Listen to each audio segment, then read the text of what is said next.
जंगल के बीच एक आवाज ने सब कुछ हिलाकर रख दिया और ये वही मोमेंट था जहाँ पोएट और नाइटिंगेल का कनेक्शन स्टार्ट हुआ था। ये एक पोएम है ओड टू ए नाइटिंगेल जिसे लिखा है जॉन कीट्स ने। चलो हम इसको डिस्कस करते हैं। एक दिन जंगल में पोएट बैठा हुआ था। उसने उस जंगल में एक नाइटिंगेल छोटी सी चिड़िया का गीत सुना। उस चिड़िया का गीत इतना मधुर, इतना सुरीला था कि पोएट एक नई दुनिया में पहुंच गया और उसने सोचा, काश मैं भी चिड़िया की तरह उड़जात होता, दुख, बीमारी और मौत से बिल्कुल दूर। नाइटिंगेल का गीत उसे ऐसी दुनिया में ले गया जहाँ सिर्फ सुकून और खुशी थी।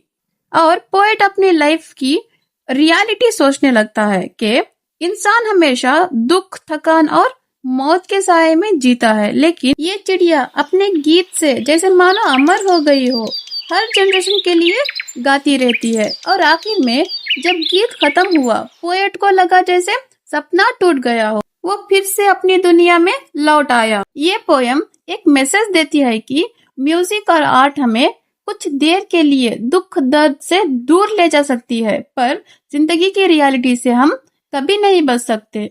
तो दोस्तों, ये रही ओड टू ए नाइटिंगेल की समरी और मिलते हैं अगले वीडियो में।